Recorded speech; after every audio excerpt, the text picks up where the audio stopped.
de son histoire. Hello and welcome to the Alumni Lounge, the first ever Montreal Canadiens alumni podcast. I'm here in the lounge. That's code for my living room, but it is a sweet backdrop. And I mean, that fire, that's on fire, isn't it, Patrice? Oh, yeah. Joined by my friend and former Montreal Canadian, Patrice Brisebois. Patrice, welcome. Thank you for being a co-host in what, if we do it right, should be a very fun podcast.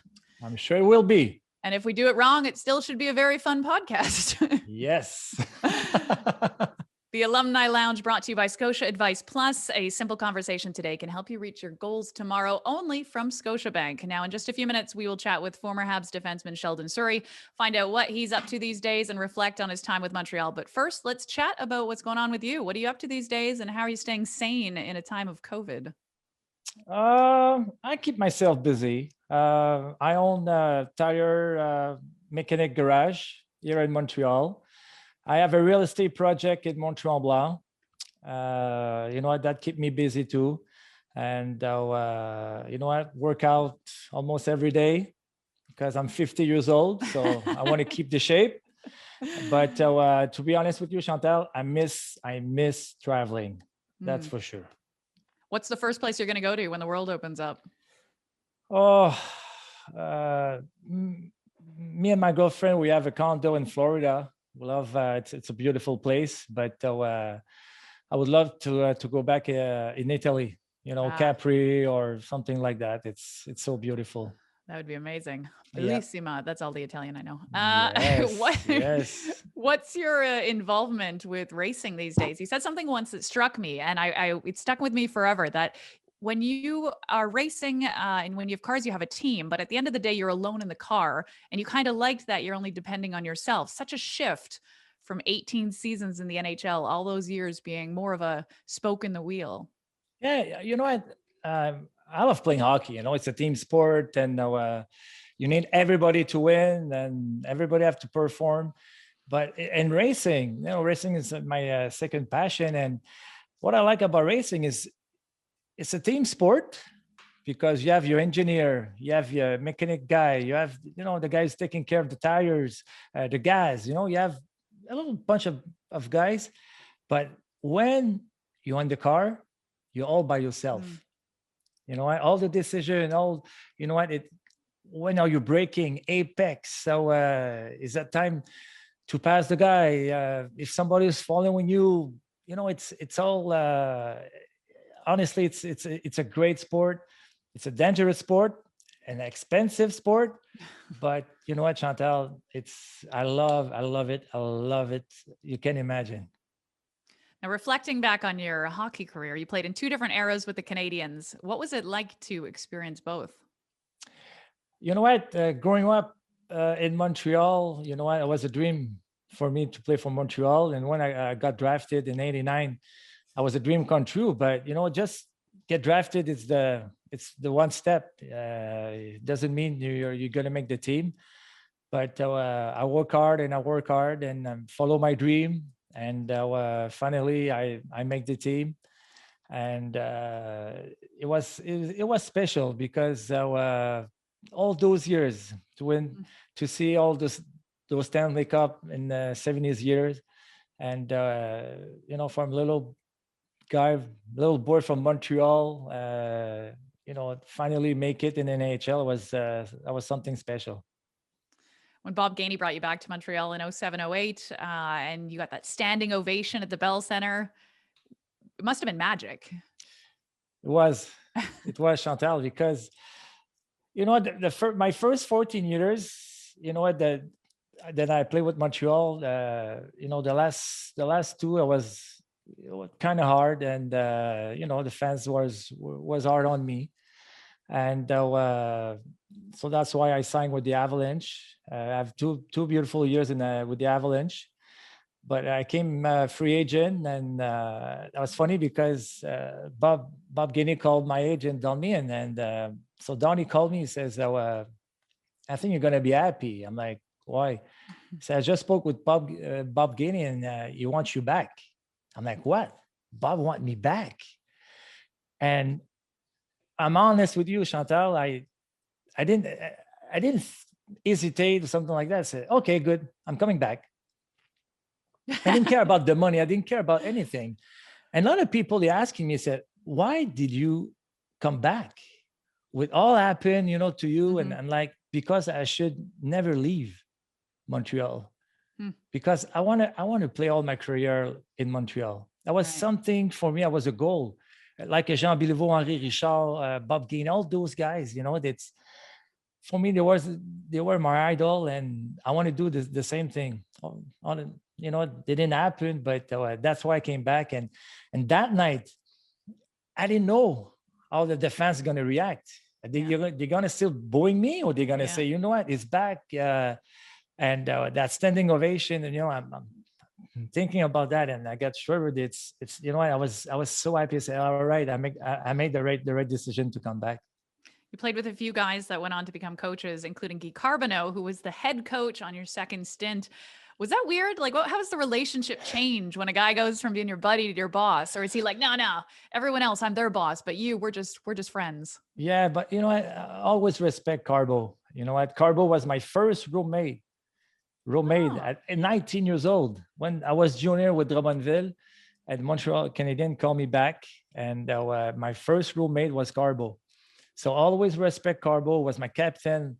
He was the leader of that team with Patrick and so many guys, and it's kind of funny, and he was the teammates, he was a friend, and now he's your coach. But again, it's he was the coach, and we had a good communication, and he believed in me. He knew I can do the job, and if I want to play, I have to prove him. I deserve my ice time, and it was great. I really, really enjoy playing for Carbo. That's so funny that you're roommates together. You really learn something, about a guy when you're roommates. Is there something that, you can share with us about being his roommates? Did he always leave his towels on the floor, or did he pizza boxes? Carbo was the man with, I always say that, he was not talking much. Oh. So I was more like, just listen and look. And that's you're going to learn a lot. And even Carbo in the dressing room, I was not that kind of guy, the big speech and stuff like that. But every time he was jumping on the ice, he was give everything, blocking shot. He was doing everything to make that his team win. And that's how you learn. Just listen, and that's you learn a lot. Mm-hmm. And finally, one thing that we don't know about Patrice Brisebois. I would like to know one fact every podcast, just a fun thing. I don't know. that we might not know. Something that maybe people don't know about you. Okay, I'm doing TikTok with my girlfriend. You're on TikTok? My girlfriend TikTok. Really? Oh yeah. What do you do? Do you do the dances? Oh yeah. No, you don't. Oh yeah. Oh my God, we're gonna have to play one of these dancing TikToks. Pretty good. I have to be honest. We're pretty good, me and my girlfriend. Patrice, always fun having a chat. We will start off every podcast getting to know fun facts about you. We'll hear some stories. You're such a good storyteller. So if fans have any questions, send them my way for next time. Introducing Advice Plus, a new way to create a plan together that keeps you heading in the right direction. We start by getting to know you better. Then we'll work together to build a plan that grows with you, adding personalized products and solutions along the way that can help you reach your goals tomorrow. We get to know you better to guide you better. Today and tomorrow. Advice Plus, only from Scotiabank. And now I'd like to welcome another guy who is very popular on the ice, in the locker room, and for any media looking for a great soundbite. Also, not terrible to look at. Just putting it out there. Patrice, you handsome too. Just are you talking about me? Oh, okay. Okay. Just handsome dudes all over this podcast. Sheldon, welcome, and thank you for being here. Thanks for having me. 14 seasons in the NHL, 6 of those with the Montreal Canadiens. You were a huge hit all over the place. What are you up to in post-retirement days? Well, now I'm living in, it seems like so long ago since I retired. It's only been, I don't know, maybe 7 years, but I'm in Las Vegas. I bought a vacation home in 2010 or 2011 in Idaho. And actually, Wayne Gretzky told me to go up there. And I'm like, Idaho is way too close to Edmonton. So it took me a couple of years to get up there, but now that's where I spend my summers, but on a golf course. And the same development had opened a golf course here in Las Vegas. So I'm, an ambassador for them. I play some golf and have fun. It's a good life. Yeah. I was going to say, sounds like a good life. When I signed in Edmonton after I left Montreal, Gretzky had told me, you should go check out this place. And like I said, I was living in Malibu at the time in the summers. I wasn't looking to move to Idaho. I thought it was way too close to Canada. And it ended up being like the nicest place I've ever been. I guess it'd be like Mount Tremblant, where a lot of the guys come back and live on lakes back in Quebec. And it's just beautiful. It's easy living. It reminds me of Canada, but it's not quite, in Canada. So I love it. That's like home for me now. Love it. Well, Sheldon, you said it's already 7 years you're retired? Yeah, 7 or 8 years. Mm-hmm. Okay. Are you missing the game? I do not. I do not. I don't know. Okay. Man, I had a lot of injuries, and I had an experience in Edmonton, which showed me the business side of things. And, when I had a couple more years left on my contract when I got hurt, and I'm not even sure if I would have been able to play those years. My body was just starting to slow down, and I couldn't afford to be any slower. And so the game was changing so quickly. And, I was on my last lifeline, and, I was happy with what I had. I think, Breezer, we talked a little bit yesterday. I'm super grateful for the career I had, and to be able to play in some of the places I did and meet the people I've met. That when I retired, it was, it's just something you kind of accept and you kind of move on. So that's kind of what I've done. Funny, because Patrice, you were mentioning to me earlier that you actually feel the opposite. Like it wasn't time to be done. You could have kept going. Yeah, because I'm like Sheldon. I have a lot of injuries, 2 back surgery, abdomen, both shoulders, but my back. And you know what? The last year I played it. I had a great season. To be honest with you, I didn't feel I lost the step. Like Sheldon just said, the game was fast, and I was a good skater. Mm-hmm. And we lost in 4 games against Boston. And the GM called me and says, we're not gonna sign a new contract with you. I'm like, oh no, because I really want to play another year, and another year with Montreal. For me, it was very, very important to finish my career with Montreal. So Donnie Meehan says, you know what, Breezer, don't worry, I'm going to find you another team, because you know what, you're still a good player, you're a veteran, you got experience. And, I had offered in Vancouver, Carolina, New York Islanders. And after that, I'm like, do you really want to go there for 1 year? And I want to retire as a Montreal Canadian. But in my back head, I want to play another year. Mm-hmm. But I retired, and you know what? It seemed like I was missing something. Like I didn't take the decision on my own. Sometimes it's like okay, I gotta retire, but it's sad, but it's okay. Like Sheldon, I'm so happy what I did. 18 years, more than 1,000 game, Stanley Cup. So I'm very pleased with what I did.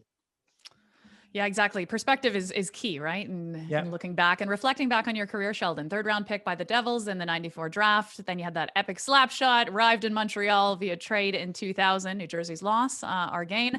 Do you remember what it was like to be traded? Like as a Canadian, were you excited to play in Montreal, or were you nervous because the poutine here is so damn good and you knew it would make it harder to stick to the diet? Yeah, I knew I was going to gain a few pounds, and and that was okay. It's so funny when I got traded. Rajon, who was the GM, and he said there was a makeup game that Montreal was making up against Boston the next night. I don't know if you remember that, Breezer, but you guys got canceled, ice storm or something. Anyways, there was a makeup game. I got traded. We were in Colorado, and you know, I talked to Rajon Houle, and he said, "Hey, we're going to get you on a flight tonight, a red eye, and you're going to meet the team tomorrow morning. There's no skate for the team, but you'll meet him at the rink and play tomorrow night." And I said, "Great." He said, "Because I heard you don't sleep much, anyways." And I'm like, "Oh, this is great." He's already read the book on me, so I remember it vividly. You know, I grew up in Edmonton, and the Montreal. It was either you're an Oilers fan or you were a Montreal Canadian fan. There was no, maybe everyone hated the Flames, so they weren't really in the picture. And I grew up, my family were all Oiler fans, but I grew up close to a town that is very heavy in French immersion. I was in French in junior high and stuff like that. So there was a lot of Montreal Canadiens fans around us. I remember how good they were. I remember how much I loved the jerseys on Hockey Night in Canada. It was just, there was something super prestigious about the Montreal Canadiens. And when I got traded there, I was like, wow, this is it. I mean, you can't, I don't think you could play for a better team in your hockey career. So let's see how it goes. And man, it was for sure my favorite place to play. Some great memories of teammates, coaches, you know, Saku's coming back from like just so many memories wrapped up in there, and still friends that I talk to this day. You know, I guess my time there went deeper than just on the ice stuff. Who helped ease you into the dressing room when you got there? Was there any guy in particular that kind of said, like, took you under his wing? I think Sack and Craig Rivet were two of the first guys, and Eric Weinrich, Scott LaChance, Trevor Linden, Breezer. We had like a really good group of guys. The team, you know, we just missed the playoffs that year, and but we had a lot of like older character veteran guys, and so the transition was easy because that's what I was coming from in New Jersey with Stevens and Brodeur and Niedermeyer and a bunch of Hall of Famers. It was like a really soft landing coming to Montreal. I couldn't believe how I thought I'd have a tough time with the French. And not at all. I mean, the guys were super helpful on the team. The organization was super helpful. And people around town, you play for the Montreal Canadiens. They didn't care if you're French or English, just play good. How is your French? It's rusty now. It's rusty. I'm sure you know a few words. The good one. I said my French always got better after like 2 a.m.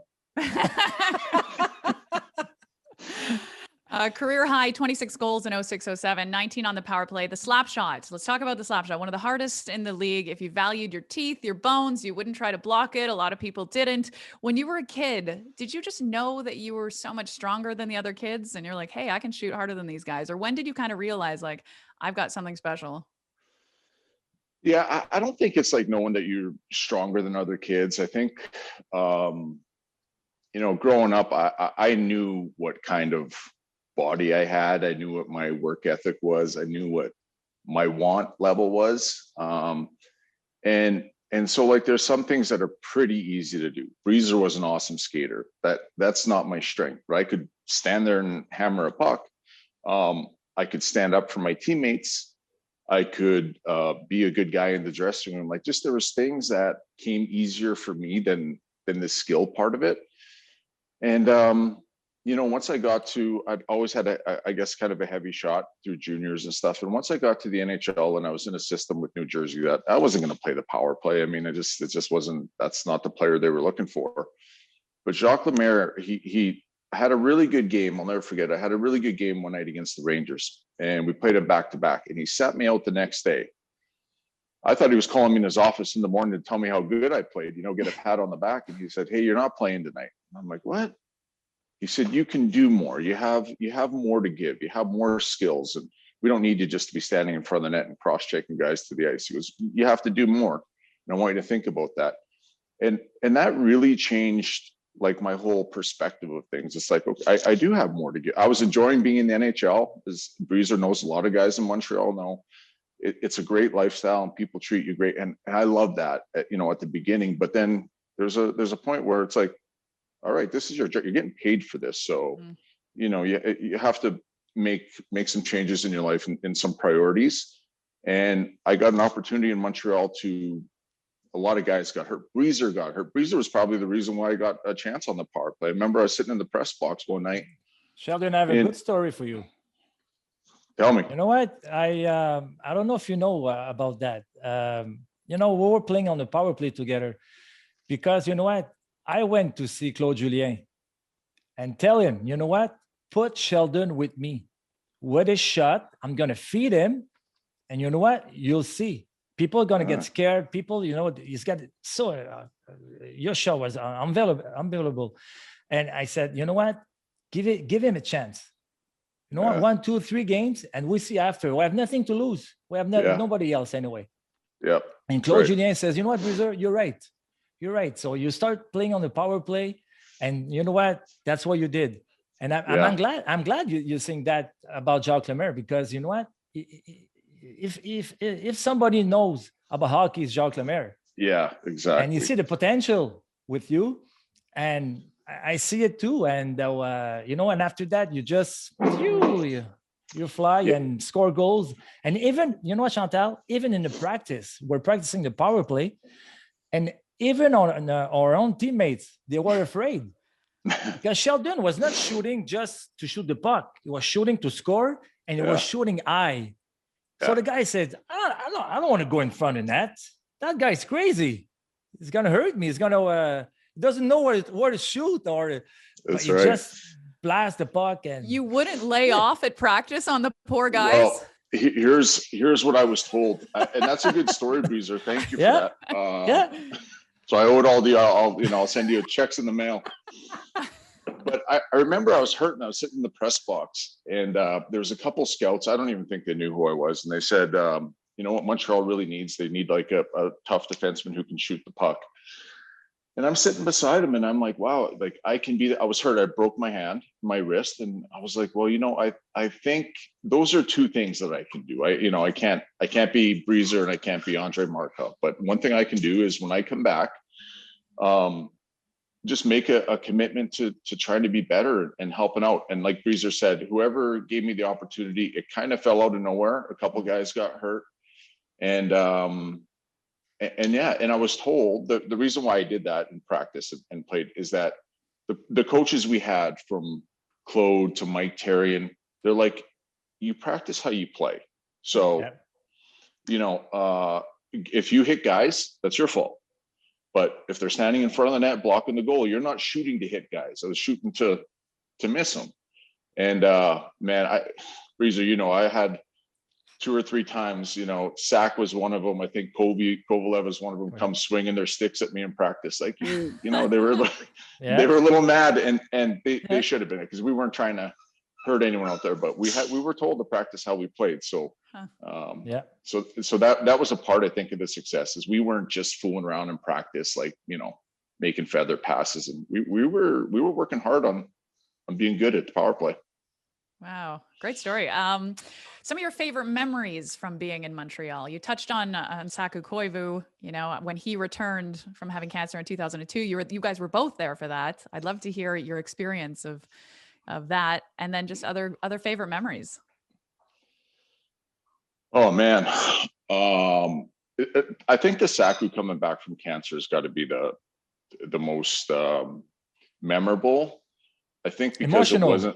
It was most exactly, not Emotional. because it was super heavy, it was super like, wow, this is a lifetime. This is like a life experience. It's not hockey where someone scores their first goal or, something like that. It was like, because you remember Breezer at Christmas, he was in our dressing room, and he had gloves on and a toque on and a scarf on, and he couldn't shake guys' hands. He was 160 pounds maybe. And it was like, wow, and I was hurt at the same time. And so we were rehabbing together. And I just remember thinking, dude, if this guy's coming back to play hockey, which that was the goal, because he came back right before playoffs, then I have no excuses. And so it was a huge motivating thing. So I think that's got to be the the biggest thing. I think, getting named to an all-star team, representing the Montreal Canadiens was a huge honor for me. I think some of the pregame alumni stuff, meeting Jean Beliveau and the Pocket Rocket, like that's not everyone gets to do that. That's huge. So all those things made me feel like this was a really prestigious honor that I had, representing the Montreal Canadiens. And it was, there's so many, right? But those things made me feel like I had to be, accountable to myself and to my team and to the city, because ultimately the fans there will either, lift you up or they'll make you want to leave town. So question for you, Sheldon. What did you miss the most about Montreal? You can say the bar. The bar for sure. No, I think probably the beginning of the month and the middle of the month, paydays, paychecks. Yeah. Those are, those were special. Man, what do I miss? The hockey, if you go anywhere, Breeze, you played in other places. If you go anywhere and play, hockey's still the same. You still get dressed the same way. You still, your coaches are all kind of the same. But when you get away from the rink in Montreal, people, whether it's, walking down St. Catherine to get a coffee, or going to a movie, or going to eat with your family or friends, people are treating you like you're important. And I love that. I love the pressure that came with that. I love the high of it. And I also knew well enough that if we weren't playing well, you don't do any of that stuff. You try to get yourself back to, an acceptable level. So I miss, I guess, the pressure, but in a good way. I don't know if that makes sense, but I miss the, that got my juices flowing. I love that. Introducing Advice Plus, a new way to create a plan together that keeps you heading in the right direction. We start by getting to know you better. Then we'll work together to build a plan that grows with you, adding personalized products and solutions along the way that can help you reach your goals tomorrow. We get to know you better to guide you better. Today and tomorrow. Advice Plus, only from Scotiabank. Montreal was interesting for me because I don't think there was any other time in my career where I had so many different things going on in my personal life. And whether it was the Saputos or whether it was the organization or Bob Gainey, the support that I got as a human being there, and not a Montreal Canadian, but actually a human being going through human things. I don't know how that would have looked anywhere else. I don't know without that support if that would have broke me, because there's some things that there's a human element to things. We look at sports people or celebrities like, oh wow, what a life. They got no problems because they got money, and we forget that there's a human element to it. So I was really supported in Montreal. Yeah, talk about your experience transitioning into retirement. What do you wish you would have known before hanging up your skates that maybe would have made that adjustment a little easier? Ooh, that's a good question. I've had an interesting few years in retirement. I, went out with an injury. I was still getting paid for 2 years on a contract. I thought, and Breezer, I know you can relate to this. You think you're going to love retirement. You think that having all this time on your hands is going to be so satisfying. Yeah. But I was just lost for a couple of years, and a slippery slopes of injuries and feeling sorry for myself and feeling entitled. I got into taking pills. I got into disconnecting from people and just kind of not being myself. That was like 2 or 3 years of it. And, I went and got some help for that. And I've been sober for almost 3.5 years.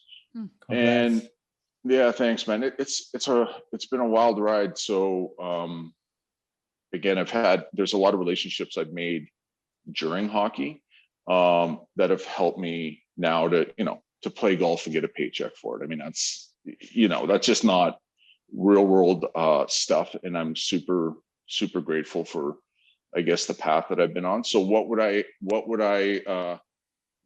I wish I would have known? Yeah. I wish that I would have been, I wish that I would have had more of a plan going into retirement. Yeah. I agree with you. Yeah. I mean, it seems like such a double-edged sword, because while you're playing, you're getting paid to play. That's the sport that you love. You don't want to think about anything else. And probably you're discouraged from, if you have other things on the go, people are saying, oh, he's not, 100% in the game. But at the same time, you have to have things on the go. Otherwise it's, D-Day, and suddenly what am I going to do next? Totally. You're totally right. Yep. Some guys, you know what, after they retired, they stay in hockey. That's okay, because that's the thing we know. That's the thing we know best. Coaching staff, scout, so many things you can do. But doing something else, you know what, guys, I have a real estate project in Tremblant. Okay. It's hard. It's hard. I invest a lot of money. I know it's real estate. It's well money place, but you know what? It's hard because everybody wanted a little piece of you. Everybody. But if you don't know what you're talking about, it's so easy to get screwed and get Sure. So you need good friends. You need people they know, and sometimes hockey players, that's what happened. They think because sometimes you have money, you can do anything. Right. But it's not the case. Yeah, I'm sure. I'm sure you get so many people coming up to you, while you're playing, at least saying here's an opportunity. How do you know what's a good one? Do you get somebody that you trust? Do you just kind of go with your gut? Yeah. I mean, I don't know about Bruiser. I can't speak to Bruiser. There are some people who, you do have people around you who are saying that's a stupid idea to invest in your best friend's bar back in Edmonton. That's not a great idea. Yeah. And then there's some that are like, yeah, maybe getting that real estate in Tremblant will pay off. Look, I'm a really simple kid from Northern Alberta. I didn't, grow up I didn't go to college, junior to pro. My first paycheck, I thought it was an error, and I'm talking my minor league paycheck, getting $5,000 every 2 weeks to me was like, that's crazy. So I didn't grow up with any of that. So along the way, really what changed my life, to be honest with you, financially, and set me up for my future, was Doug Gilmore introduced me to a guy in Winnipeg. And he said, hey, dude, you're making whatever, 500, but you're spending 700. So this guy here is going to help you out. And he did. The rest of my career, that guy helped me out. And he made sure that, I saved for a rainy day, that this wasn't going to be forever. Although, Breezer, I don't know if you felt like it, but when I played, I thought it was just going to last forever. Yeah. These paychecks were just going to last forever. And then when it's over, they just stop. And you're like, whoa, what? Wait a minute. I got all these, things on the go, and now I'm not getting paid anymore. So I think guys are underprepared and just undereducated, and you have to be simple. And so for me, I just had to be simple and smart, and so oxymoron a little bit for me, smart and simple, but it's really true. It's like something that if I didn't have good people in my life, and again, left to my own devices, who knows where I'd be right now. We mentioned being clean now for 3 years. Was that, were the painkillers and the kind of boredom and the lack of, what you were going to do next, did that all kind of play in? And then you lost your dad. Was that all kind of hit kind of a peak? Exactly. It was all, first thing is not having a purpose. It's not that I didn't feel like I needed to be identified as an NHL player by my career. That wasn't that wasn't a thing for me. What was hard though was, now you have no purpose. Like I said, when your career ends, it's like, oh man, oh great, I don't have to go to practice. My coaches don't have to see my face today. I don't have to go to meetings. I don't have to get on a bus.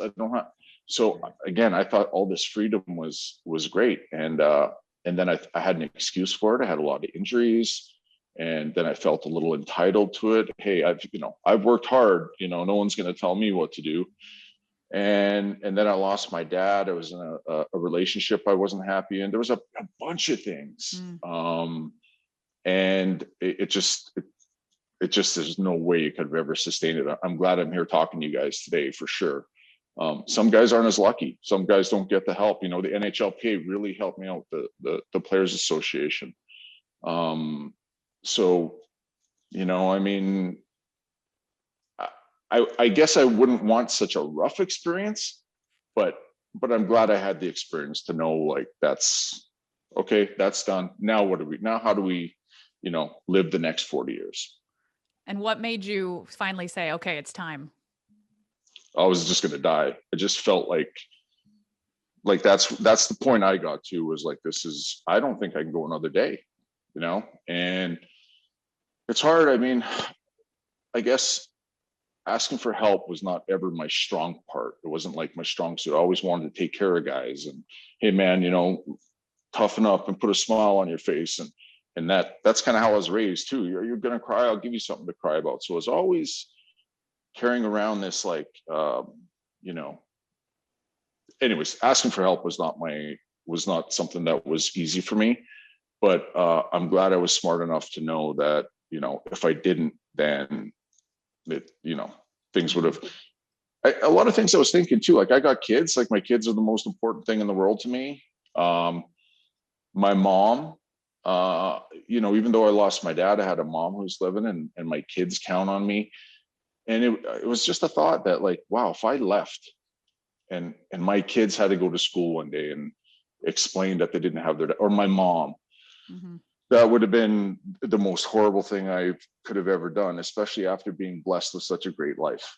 So I have a lot of gratitude for where I am today, and some of those experiences I wish, again, they didn't have to be so hard. I like to learn hard lessons, not just like a slap on the wrist. I like, a good spanking, but here we are.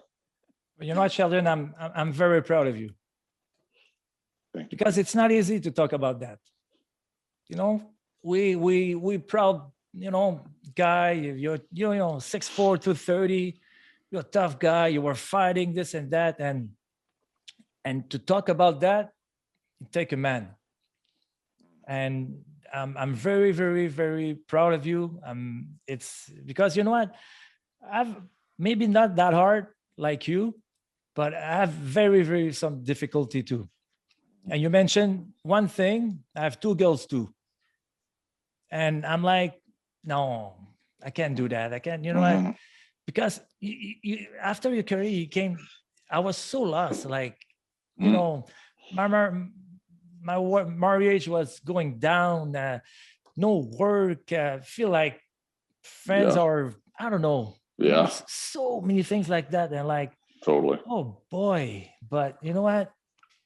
You need to be strong, and if you need help, that's, what, that in your head say, I need help. But it's not everybody, they can, take the phone and say, I need help. And you did it. And I'm very, very, very proud of you, Sheldon. Wow. Thanks, Bruce. I appreciate that. It's, if people don't see an example of, being able to ask for help and not feel like you're less than or going to be made fun of, or again, toughen up. Maybe I did when I was 9 months sober, I did an article with Stu Cowan and in Montreal. And I really didn't want to tell the story because I felt like I didn't have enough sobriety under my belt. But I'm like, I'll do it. And I was told that maybe your story will help someone. And I can't believe, I'll tell you, I had probably 50 to 100 messages on my social media, saying, wow, thank you for, like, that's my story. Thank you for telling it. Yeah. And that's kind of how I seen other guys. I'm like, oh man, like, one of my best friends is Brent Myers, just came out with a book and he's been sober for 13 years. And I'm like, man, that guy did it. Like that guy to me was a giant. And And so, hey, look, if it helps someone, I'm just one of the lucky guys who's here to thank you guys for talking about it. I know it's, probably different than hockey, but, it's a part of my story. Maybe it'll help someone who's listening. Exactly. I get shivers just hearing it. So I'm sure other people will too, and if it helps one person, then great. That's right. Now, on a happy note, did I hear you're getting married? I am. Yeah. Oh, that's fun. So we've all been divorced on this podcast. I think some of us Yes. are doing it again. Yes. Any relationship advice you'd give to some of the young guys? Oh yeah, for me, relationship advice. Yeah. Yeah, why not? I'll take a pass on that one. But man, it's funny. I don't know if you guys are the same. You think you want something. You think what your life's going to look like, or what the perfect thing is. And I just had my sights off a little bit, and I just hadn't met the person that was for me. And again, I don't look back on it. I got 2 amazing kids from my divorce. My other relationship was a reality TV thing where we never got married. A lot of people don't know that. They think I've been married 2 or 3 times. And I just had my compass was just off a little bit, and sometimes things don't work out, and that's okay. That's okay. Again, I'm here today. My fiance is sober. It's an easy life. It's a simple life. And it's a good life. And you're very proud of your Métis heritage as well, from what I understand. How would you encourage more young Métis kids to get into the game? Oh man, I would. It's like all these cliches. I feel like I'm so old now. All these cliches, like stay in school and work hard and all the things. I'm like, believe in yourself. God, shoot, believe in yourself, and have fun. It's like they're all true, Yeah. That's it. It's not any more complicated than that. Work hard, have fun, listen, and good things will happen. Like it's really that simple. I was really lucky because my mom's side of the family, growing up in a Métis settlement, they were all super encouraging. Not one of them would say that they thought I was going to make the NHL, but they all made me believe that. So, I'm super lucky that they had a really encouraging family and supported me. And look, I got to share this life with them.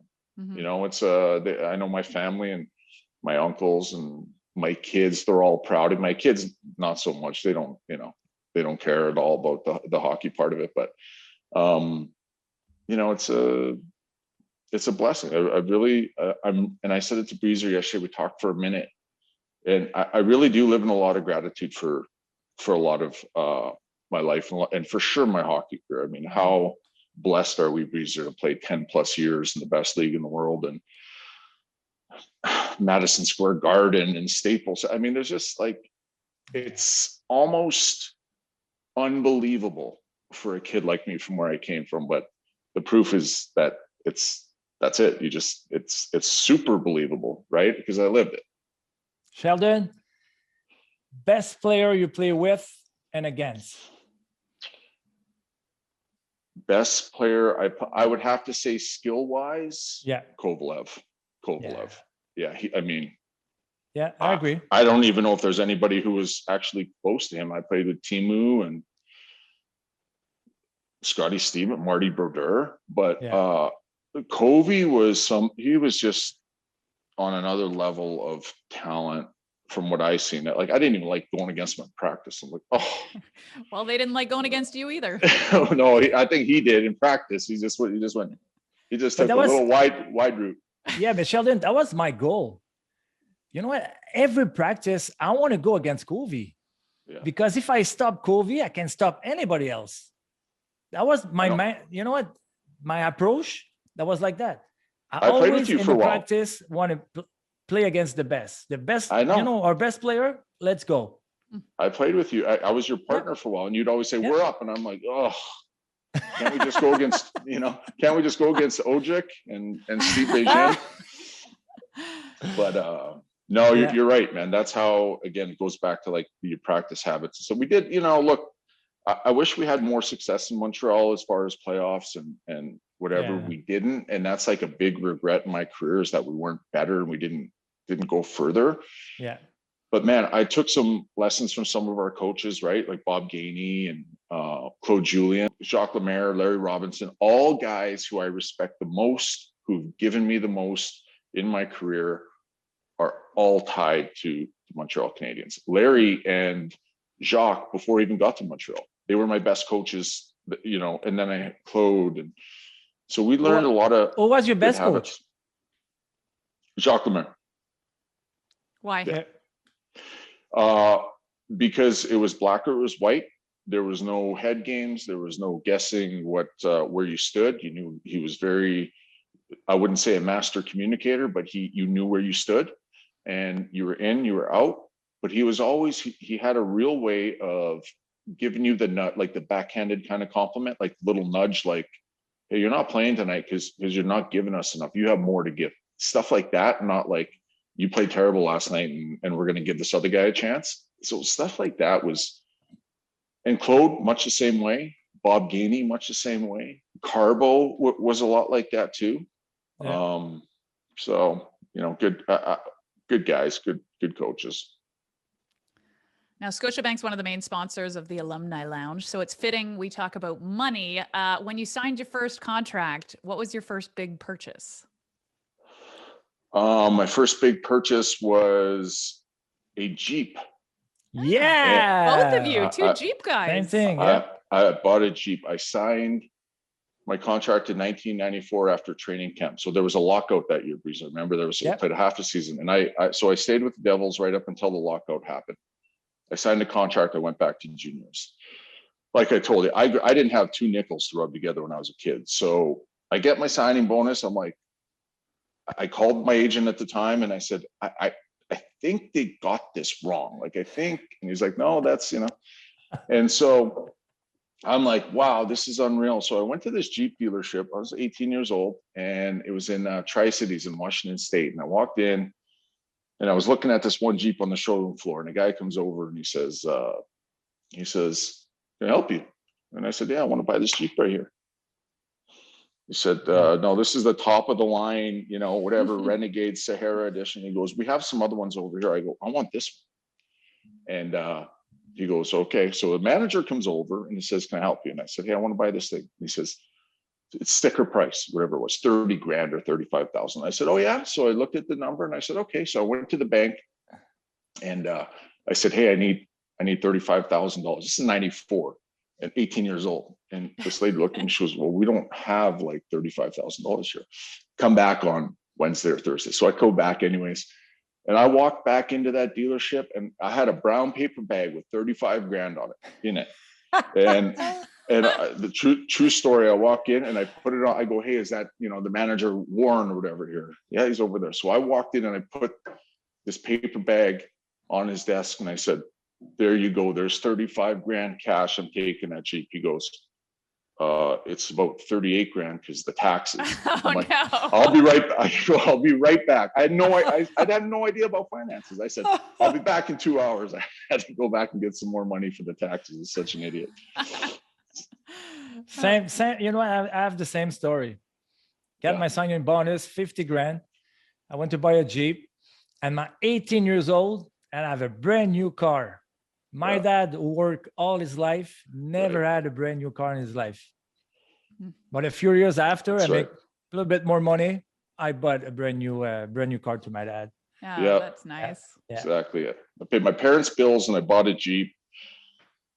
And that about took care of that signing bonus. If you have to give advice to some of these, young kids signing their first big contract and making millions, you have to get someone to help you manage your money, and probably not your dad or someone that No. You need like sound financial advice.